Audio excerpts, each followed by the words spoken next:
बेटा, अभी तुम इतने बड़े नहीं हुए कि मुझसे बदतमीजी से बात करो।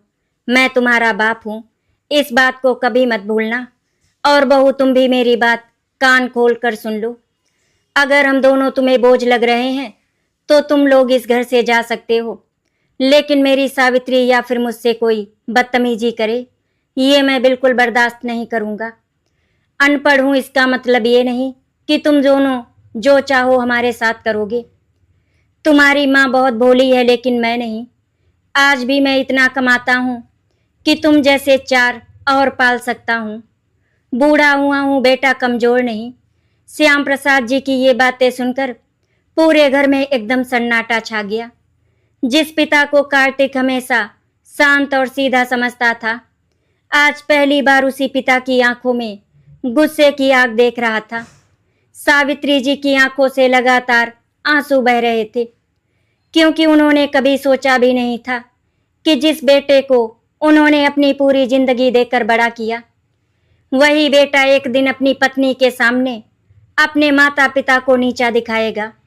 श्याम प्रसाद और सावित्री एक छोटे से गांव से आए हुए सीधे साधे लोग थे। श्याम प्रसाद पढ़े लिखे नहीं थे, लेकिन उन्होंने अपनी मेहनत और ईमानदारी से अपनी एक अलग पहचान बनाई थी। बचपन से गरीबी देखने वाले श्याम प्रसाद ने कसम खाई थी कि वो अपने बेटे कार्तिक को कभी किसी चीज की कमी महसूस नहीं होने देंगे।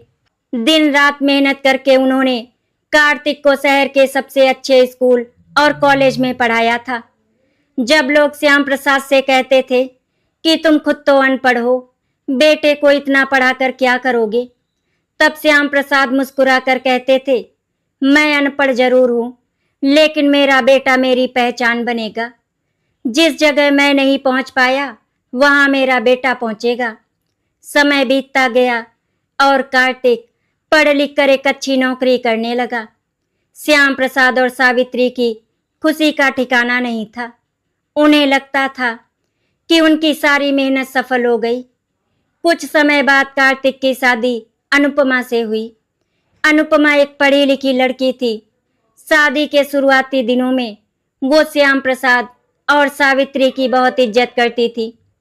सावित्री हमेशा अपनी बहू को बेटी की तरह रखती थी। वो अनुपमा से कभी कोई काम करने को नहीं कहती थी।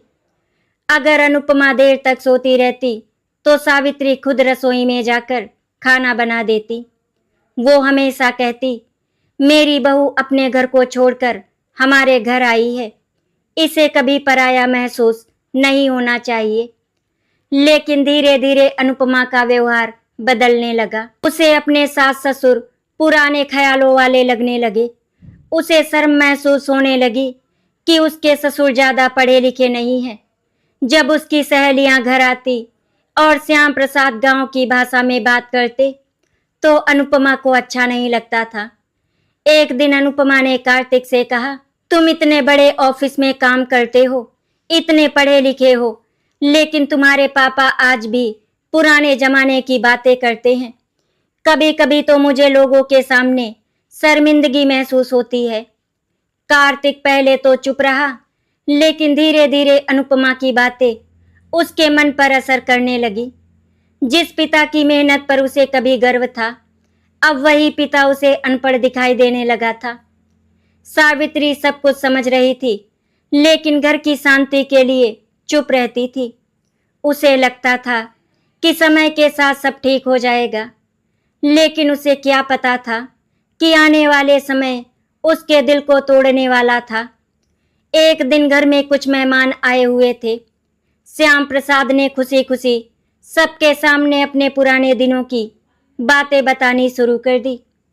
वो बता रहे थे कि कैसे उन्होंने मजदूरी करके कार्तिक को पढ़ाया था, लेकिन कार्तिक को ये बातें अच्छी नहीं लगी।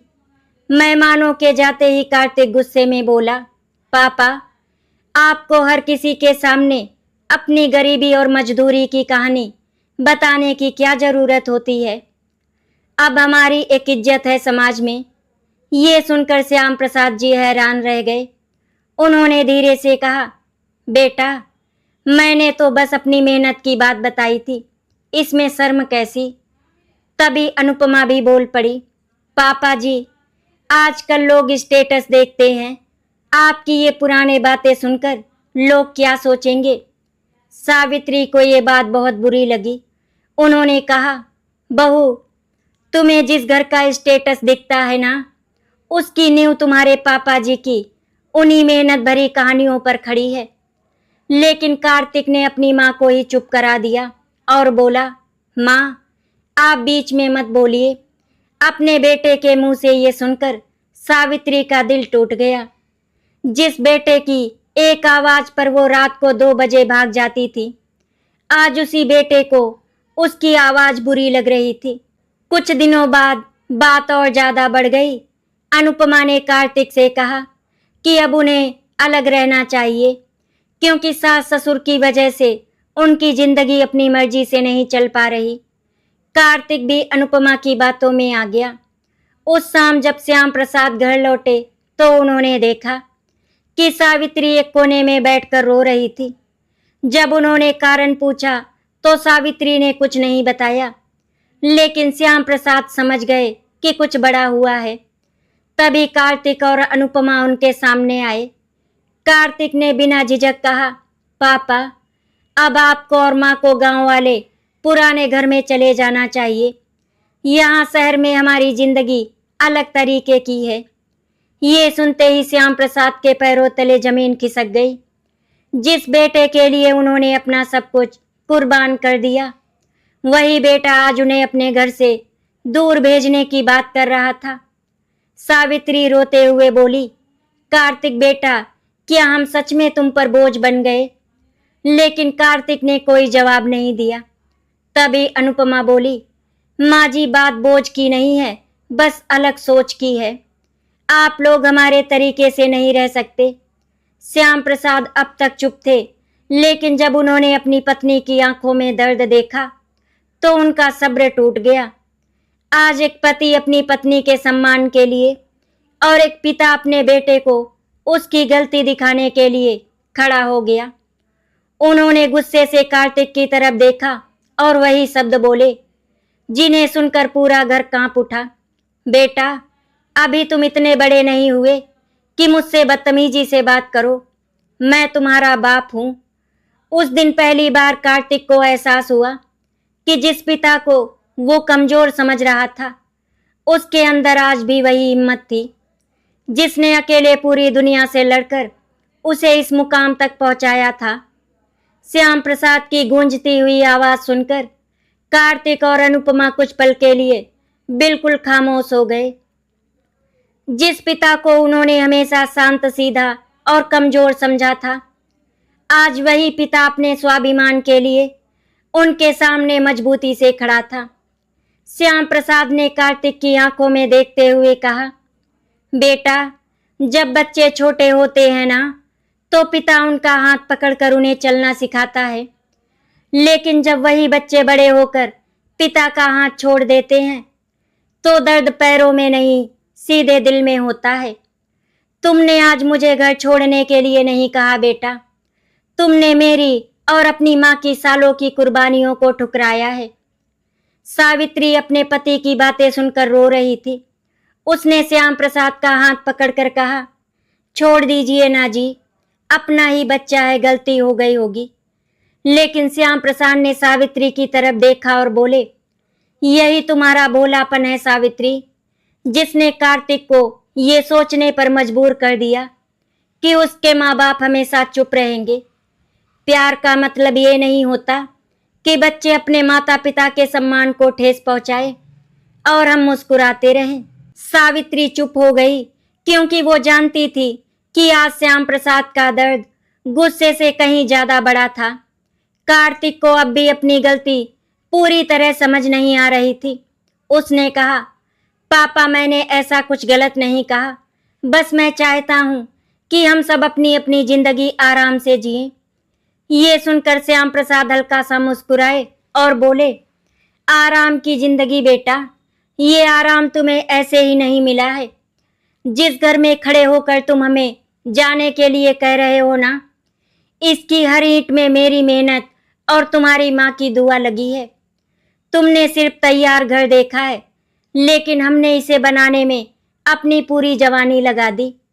श्याम प्रसाद की आंखों के सामने पुराना वक्त घूमने लगा। उन्हें याद आया वो दिन जब कार्तिक छोटा था और तेज बुखार में तड़प रहा था। उस वक्त उनके पास डॉक्टर की फीस देने तक के पैसे नहीं थे। सावित्री ने बिना कुछ सोचे अपनी शादी की आखिरी निशानी, अपना मंगलसूत्र बेच दिया था ताकि बेटे का इलाज हो सके। लेकिन कभी उन्होंने कार्तिक को ये बात नहीं बताई, क्योंकि वो नहीं चाहते थे कि बेटा कभी एहसान के बोझ में जिए। श्याम प्रसाद ने भारी आवाज में कहा, तुम्हें याद भी नहीं होगा बेटा, जब तुम्हारे स्कूल की फीस भरने के पैसे नहीं थे तो तुम्हारी मां और मैंने सिर्फ पानी पीकर रात गुजारी थी ताकि तुम्हारे खाने में कोई कमी ना आए। मैंने तपती धूप में मजदूरी की, लोगों की बातें सुनी, अपमान सहा, लेकिन कभी तुम्हें महसूस नहीं होने दिया कि तुम्हारा बाप कमजोर है। कार्तिक पहली बार अपने पिता की बातें ध्यान से सुन रहा था। उसके चेहरे पर थोड़ी बेचैनी दिखने लगी थी, लेकिन अनुपमा अभी भी अपनी जिद पर अड़ी हुई थी। उसने कहा, पापा जी, हमने आपकी मेहनत से कभी इनकार नहीं किया, लेकिन वक्त बदल चुका है। आजकल समाज में रहने के लिए कुछ तौर तरीके जरूरी होते हैं। अनुपमा की बात सुनकर श्याम प्रसाद ने कहा, बहू, पढ़ाई इंसान को बड़ा बनाती है, लेकिन अगर वही पढ़ाई उसे अपने बड़ों का सम्मान करना ना सिखा सके तो ऐसी पढ़ाई अधूरी है। मैं किताबें नहीं पढ़ पाया, लेकिन जिंदगी के हर दर्द को पढ़ा है, रिश्तों की कीमत समझी है और अपनों के लिए जीना सीखा है। इसके बाद श्याम प्रसाद अपने कमरे में चले गए। उन्होंने पुरानी अलमारी खोली और एक पुरानी फाइल निकाली। उस फाइल को देखकर सावित्री घबरा गई और बोली, नहीं जी, ये सब बताने की जरूरत नहीं है।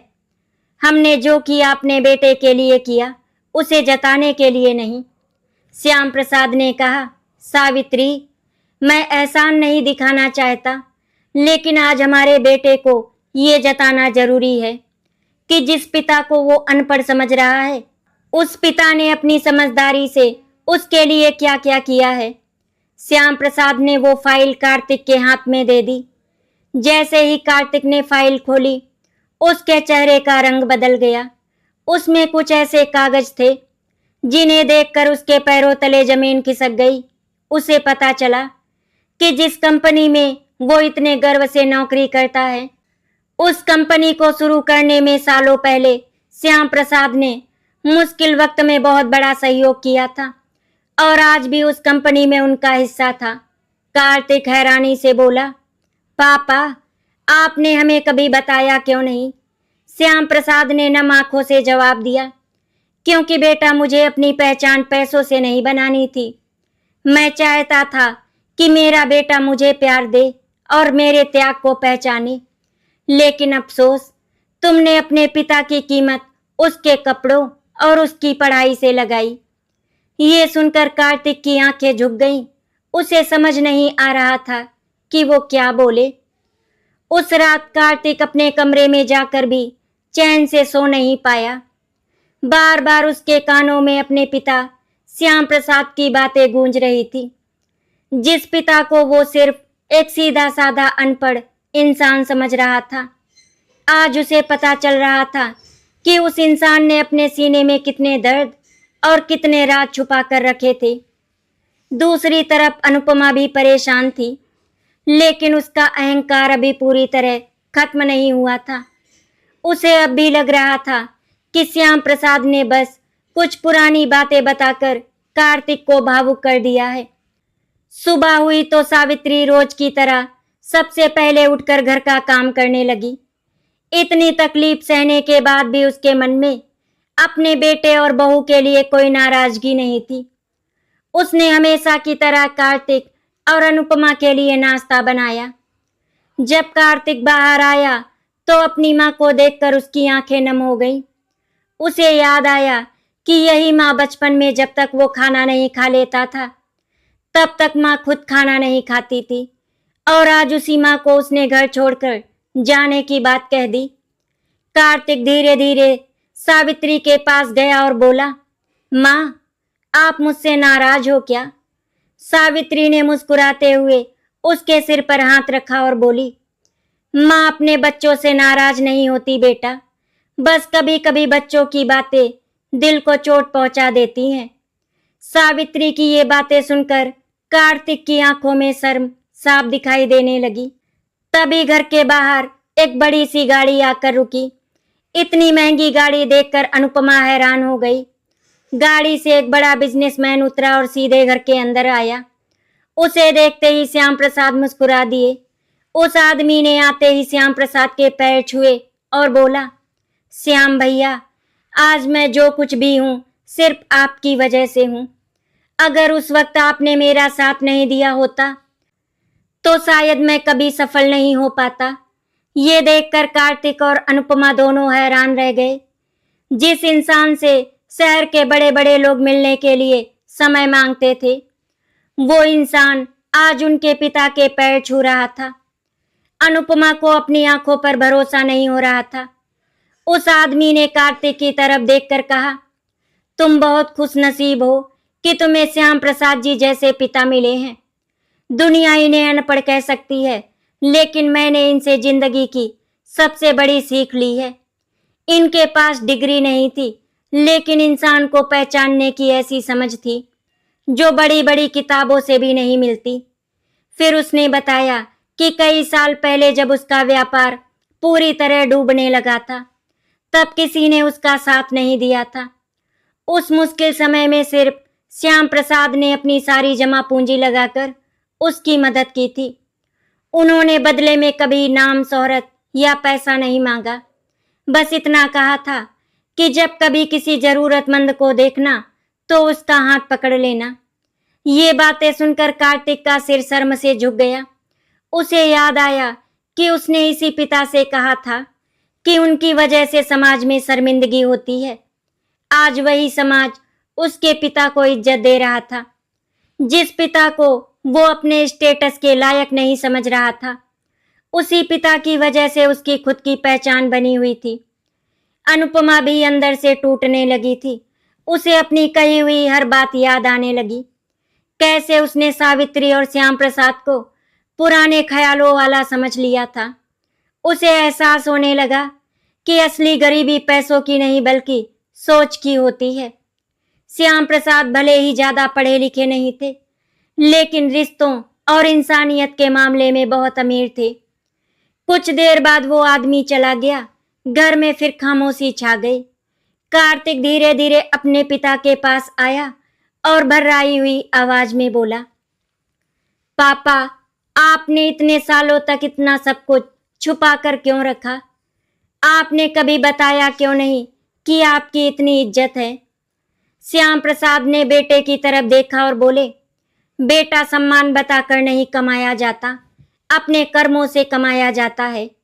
मैं चाहता था कि मेरा बेटा मेरे नाम पर नहीं बल्कि अपनी मेहनत पर आगे बढ़े, लेकिन शायद इसी कोशिश में मैं तुम्हें ये सिखाना भूल गया कि इंसान की कीमत सिर्फ उसकी डिग्री से नहीं, उसके संस्कारों से होती है। कार्तिक के पास अब कोई जवाब नहीं था। उसकी आंखों में पछतावे के आंसू थे, लेकिन श्याम प्रसाद के दिल पर लगी चोट इतनी आसानी से बढ़ने वाली नहीं थी। उन्होंने एक फैसला ले लिया जिसके बारे में सुनकर कार्तिक और अनुपमा की जिंदगी बदलने वाली थी। शाम को श्याम प्रसाद ने सावित्री से कहा, अब समय आ गया है सावित्री कि हम अपने बेटे को अपने पैरों पर खड़ा होना सिखाएं। जिस बच्चे को हमने हर परेशानी से बचा कर रखा, शायद इसी वजह से उसे रिश्तों की कीमत समझ नहीं आई। सावित्री डर गई और बोली, आप क्या करने वाले हैं? श्याम प्रसाद ने गहरी सांस ली और कहा, अब कार्तिक को समझना होगा कि माता पिता का साया हट जाए तो जिंदगी कितनी कठिन हो जाती है। अगली सुबह घर का माहौल बिल्कुल बदला हुआ था। श्याम प्रसाद हमेशा की तरह जल्दी उठे, लेकिन आज उनके चेहरे पर एक अलग ही गंभीरता थी। सावित्री बार बार उनकी तरफ देख रही थी, क्योंकि वो अपने पति को बहुत अच्छे से जानती थी। उसे पता था कि श्याम प्रसाद जब कोई फैसला ले लेते हैं तो फिर पीछे नहीं हटते। दूसरी तरफ कार्तिक और अनुपमा के मन में भी डर था कि आखिर श्याम प्रसाद अब क्या करने वाले हैं। कल तक जिन माता पिता की मौजूदगी उन्हें बोझ लग रही थी, आज उन्हीं की खामोशी उन्हें बेचैन कर रही थी।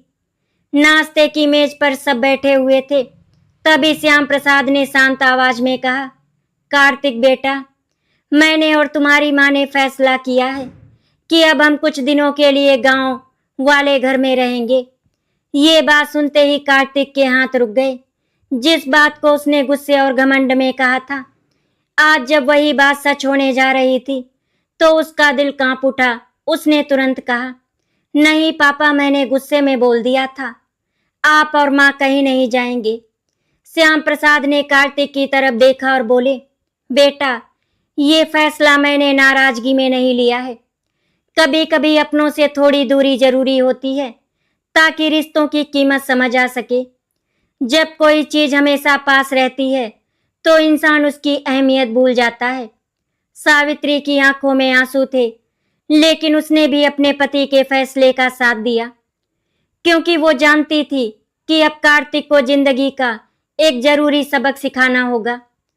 अनुपमा चुपचाप खड़ी थी। उसके अंदर भी पछतावे की शुरुआत हो चुकी थी, लेकिन उसका अभिमान उसे माफी मांगने से रोक रहा था।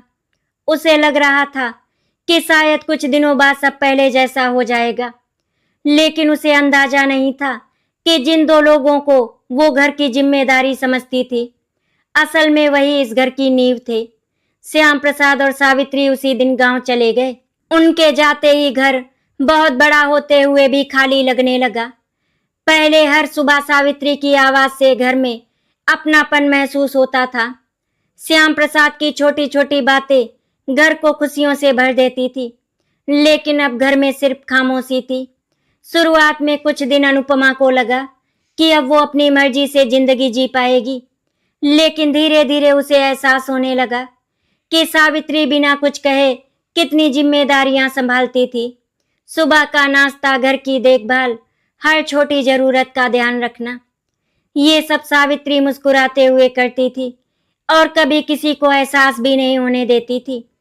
दूसरी तरफ कार्तिक की जिंदगी में भी परेशानियां बढ़ने लगी। ऑफिस में एक बड़ी समस्या आ गई। जिस कंपनी में वो काम करता था, वहां कुछ गलत फैसलों की वजह से नुकसान होने लगा। कार्तिक बहुत परेशान हो गया।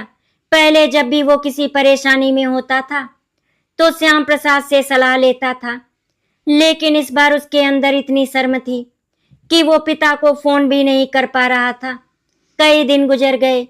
एक रात कार्तिक देर से घर लौटा। उसके चेहरे पर चिंता साफ दिख रही थी।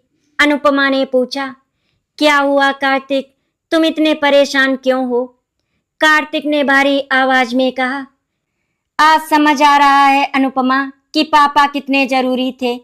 मैं सोचता था कि पढ़ाई और नौकरी की वजह से मैं समझदार हो गया हूँ, लेकिन पापा के अनुभव के सामने मेरी सारी पढ़ाई छोटी पड़ गई। अनुपमा भी चुप हो गई। उसकी आंखों में आंसू आ गए और उसने कहा, कार्तिक, गलती सिर्फ तुम्हारी नहीं थी, मैंने भी माँ पापा को समझने में बहुत बड़ी गलती कर दी। माँ जी दिन भर हमारे लिए इतना कुछ करती थी और मैंने कभी उनका शुक्रिया तक नहीं किया। मैंने उन्हें पुराने ख्यालों वाला समझ लिया, लेकिन सच तो ये है कि मेरी सोच छोटी थी। उसी रात अचानक कार्तिक के फोन पर एक कॉल आया। कॉल सुनते ही उसके चेहरे का रंग उड़ गया। दूसरी तरफ से किसी ने बताया कि श्याम प्रसाद की तबीयत अचानक बहुत खराब हो गई है।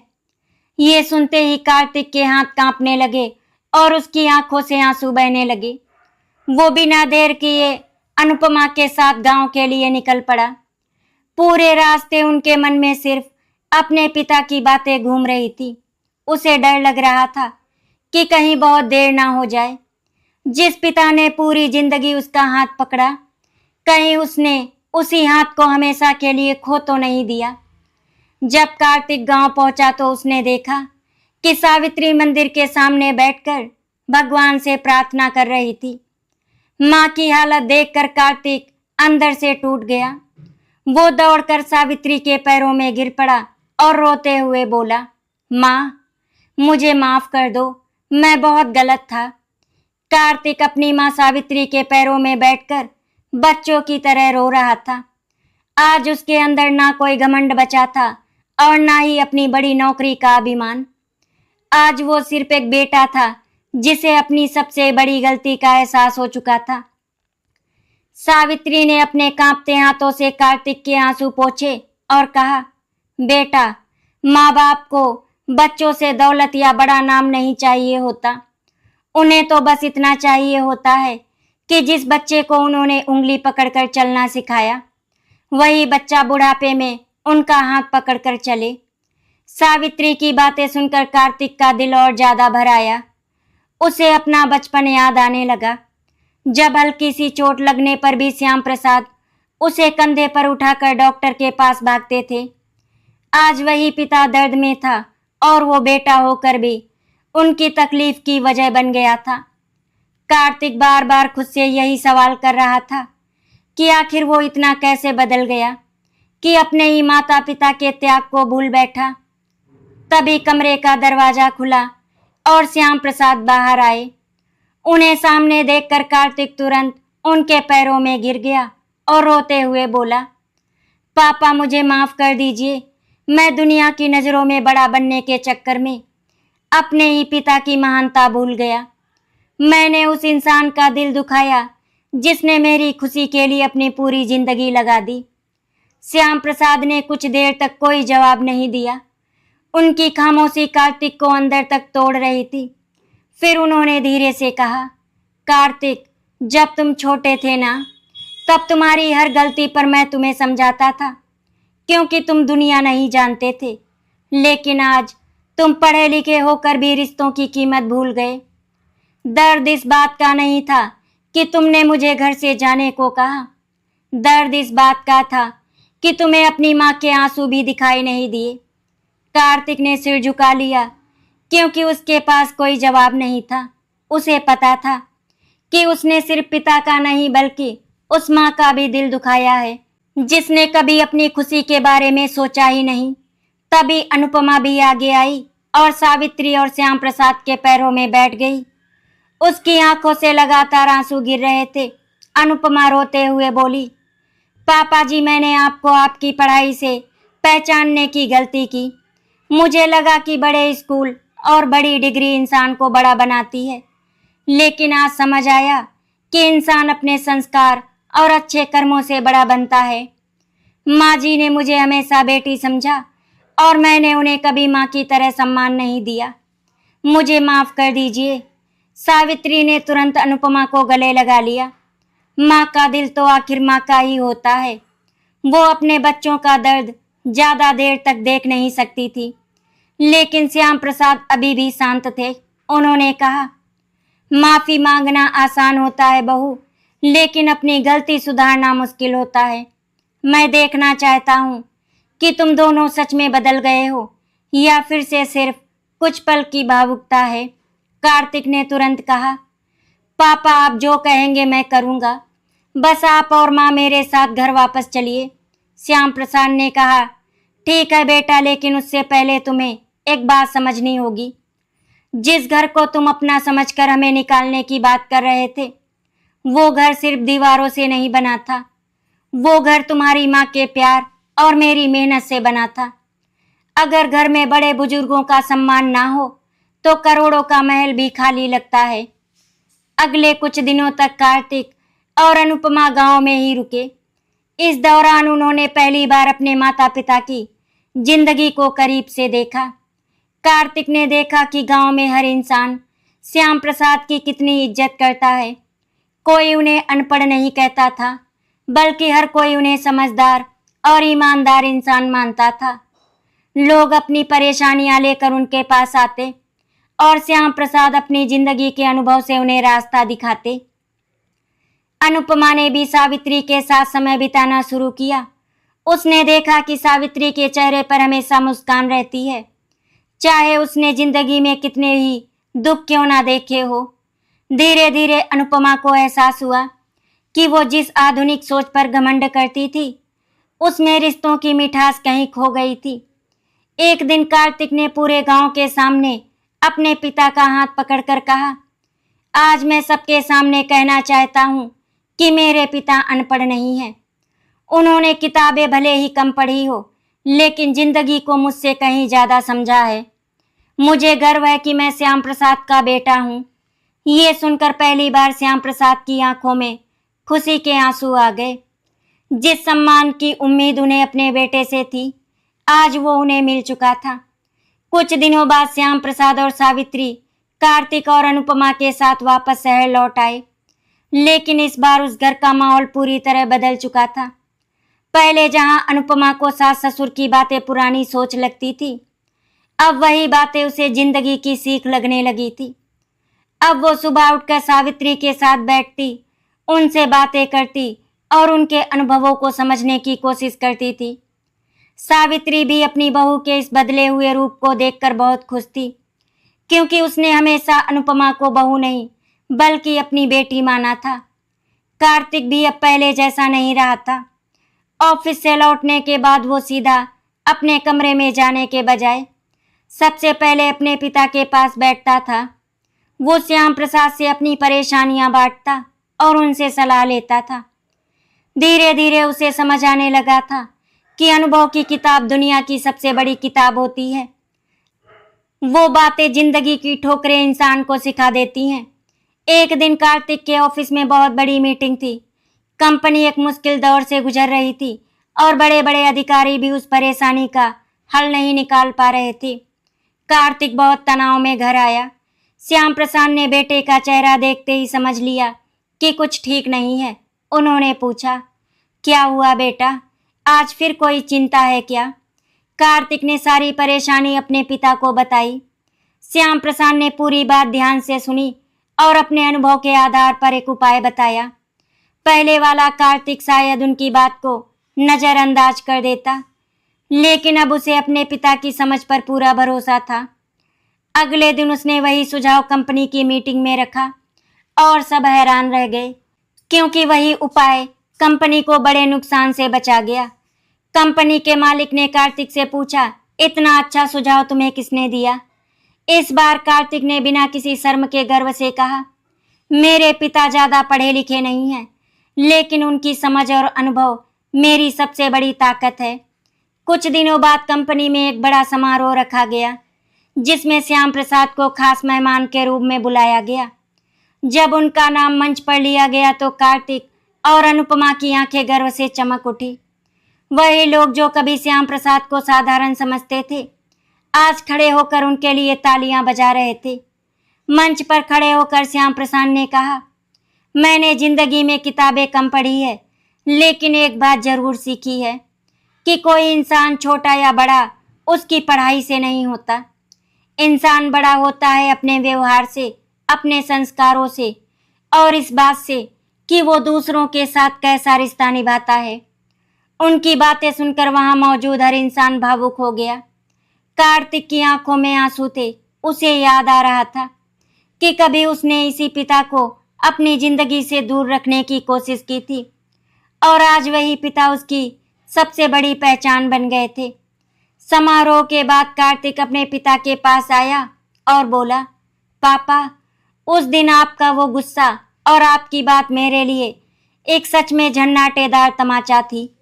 वो तमाचा मेरे चेहरे पर नहीं, मेरे घमंड पर पड़ा था। पापा, उस दिन आपका वो गुस्सा और आपकी बातें मेरे लिए सच में एक झन्नाटेदार तमाचा थी। वो तमाचा मेरे चेहरे पर नहीं, मेरे घमंड पर पड़ा था। अगर उस दिन आपने मुझे मेरी गलती नहीं दिखाई होती तो शायद मैं जिंदगी की सबसे बड़ी दौलत यानी अपने माता पिता को खो देता। श्याम प्रसाद ने बेटे को गले लगा लिया और कहा, बेटा, माँ बाप कभी बच्चों को हारने के लिए नहीं डांटते, बल्कि इसीलिए रोकते हैं ताकि उनके बच्चे गलत रास्ते पर जाने से बच जाएं। पिता का गुस्सा भी उसके प्यार का ही दूसरा रूप होता है। अनुपमा भी सावित्री के पास गई और बोली, माँ जी, आपने इतने बुरे व्यवहार के बाद भी मुझे बेटी माना। सच में मैं बहुत खुशनसीब हूँ कि मुझे आप जैसे सास ससुर मिले। सावित्री मुस्कुरा दी और बोली, बहू परिवार में गलतियां होती रहती हैं, लेकिन जो अपनी गलती समझकर रिश्तों को संभाल ले वही असली अपना होता है। उस दिन के बाद उस घर में कभी पढ़ाई, पैसे या स्टेटस को लेकर कोई घमंड नहीं हुआ। कार्तिक और अनुपमा ने समझ लिया था कि माँ बाप कभी बोझ नहीं होते, बल्कि वो पेड़ की उस जड़ की तरह होते हैं जो खुद मिट्टी में रहकर भी पूरे पेड़ को खड़ा रखते हैं। श्याम प्रसाद आज भी खुद को एक साधारण अनपढ़ इंसान कहते थे, लेकिन कार्तिक हमेशा मुस्कुराकर जवाब देता था, पापा आपने किताबें नहीं पढ़ी तो क्या हुआ, आपने तो जिंदगी पढ़ी है और जिंदगी से बड़ा कोई विद्यालय नहीं होता। इस तरह एक अनपढ़ पिता का झन्नाटेदार तमाचा एक परिवार को टूटने से बचाकर फिर से प्यार, सम्मान और अपनापन सिखा गया। आशा करती हूँ आपको हमारी कहानी अच्छी लगी होगी। अगर आपको हमारी कहानी अच्छी लगी तो वीडियो को लाइक एंड शेयर करें, चैनल को सब्सक्राइब करें। वीडियो देखने के लिए आप सभी का बहुत बहुत धन्यवाद।